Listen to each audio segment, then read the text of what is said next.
We've read quite a few Wordsworth poems already in this course, but Resolution and Independence is a much longer, more involved poem, so I thought it was worth a bit of a closer look.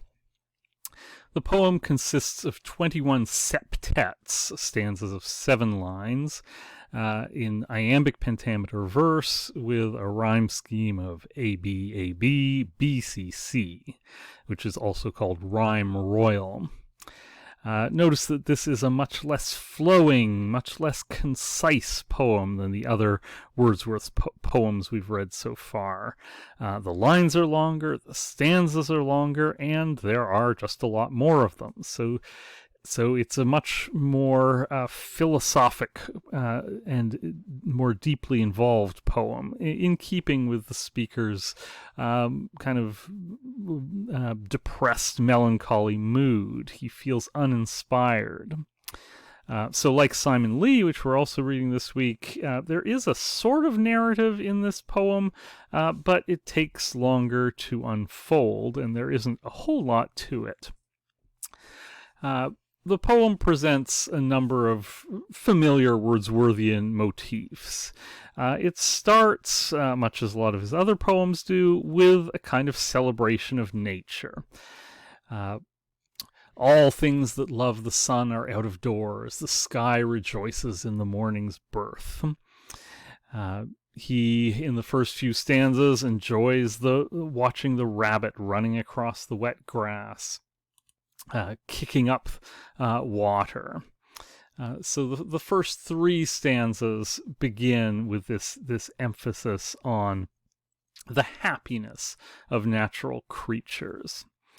But the speaker himself begins in a state of frustration and disillusionment, again, as we'll see in a number of other Wordsworth poems. And as is also a characteristic romantic position. We have a speaker who is feeling uninspired. And interestingly, feeling uninspired is the cause of much more poetry in this course than feeling inspired is. He's searching for something to cheer him up. So we have, in stanza 4, we have a characteristic myth of the genius, which again is a very romantic concept. As high as we have mounted in delight, in our dejection do we sink so low. Wordsworth calls this the condition of the poet. In modern times, we might call it manic depression. It has excessively high highs and excessively low lows. So the idea that the artist is fundamentally an exile from society who must suffer for their art is kind of a familiar idea to us now, but it essentially originates here in the Romantic period. Before this, artists might often have been thought of as people who embodied the best of human thought and expression, and not those who are tormented by their heightened sensibilities. So we have a shift here in what it means to be an artist. So the speaker then is feeling depressed because even in the midst of this natural scene, he is not happy, even though the other creatures in the poem are. In stanza 7, he reflects on the fate of Thomas Chatterton. As your note tells you, he was a promising pre-romantic poet who died young and unappreciated.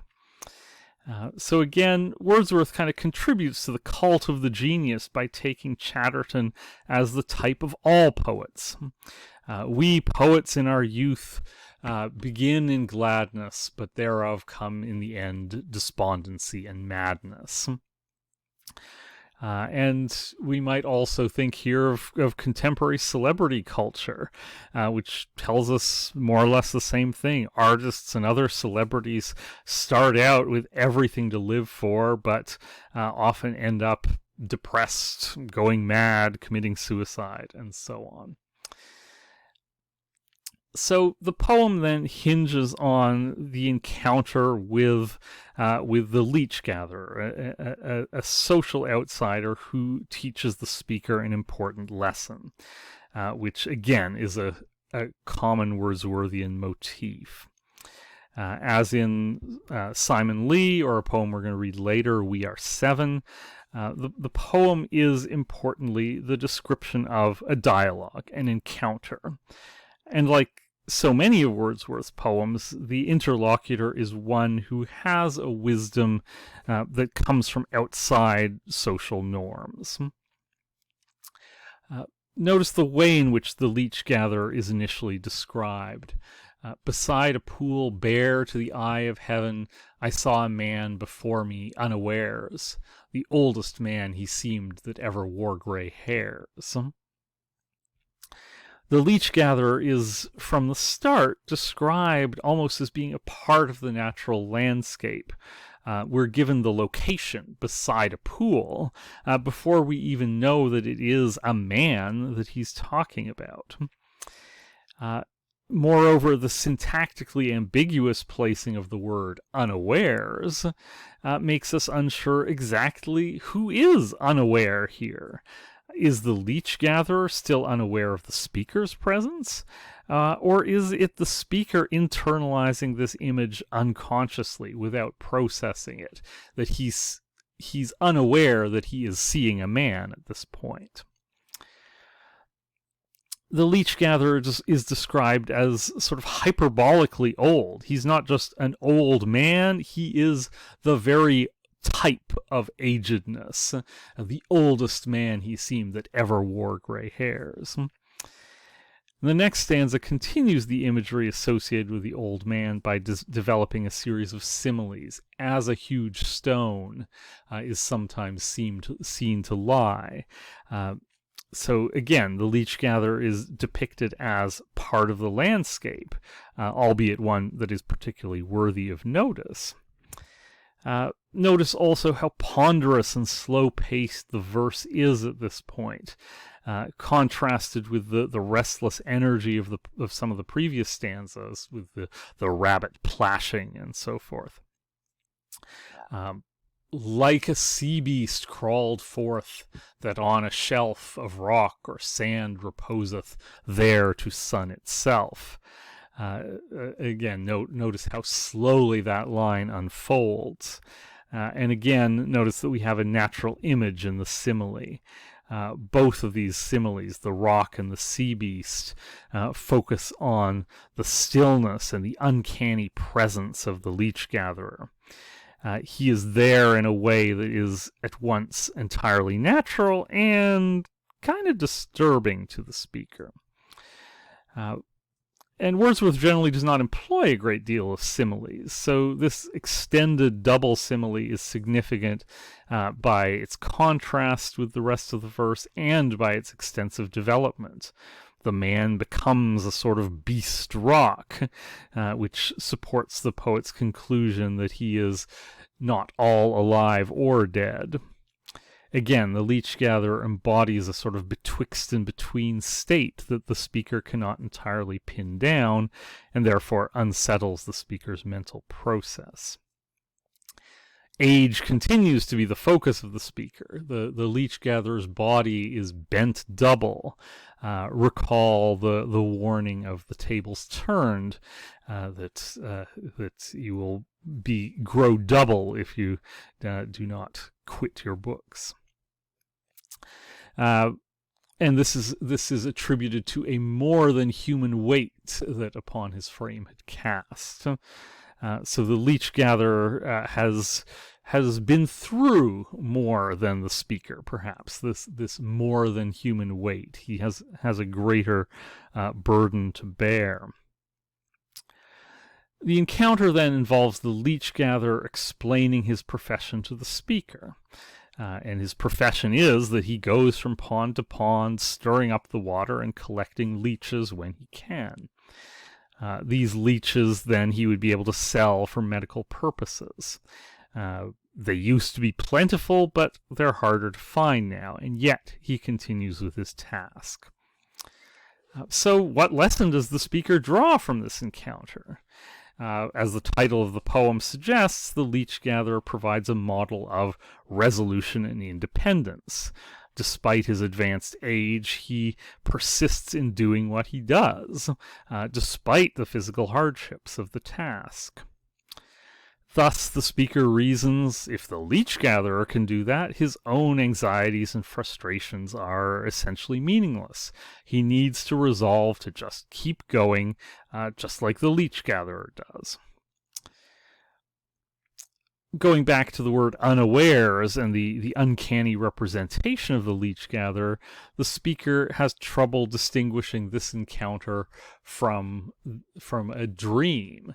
And the whole body of the man did seem like one whom I had met within a dream, or like a man from some far region sent to give me human strength by apt admonishment.